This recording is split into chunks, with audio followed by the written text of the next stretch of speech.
கருவீரையே கரும்பே தேனே மலையிடை பீரவா மணியே என்பே அலையிடை பீரவா.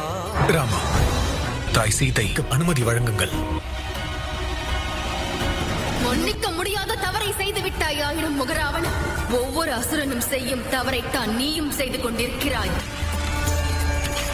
அலர்மேல் மங்கைய அழுகுணர் புவிமகள் அலைமகள் நங்கைய திருமகளே ஆழியில் உதித்த அற்புத அலைமகள் உலகத்தின் திருவே திருமகளே யாவிலும் எங்கனும் நிறைந்திடும் பெருமகள் இந்த நலந்தரும் நிறைமகளே உலகத்தின் திருவாய். ராமாயணம் நாளை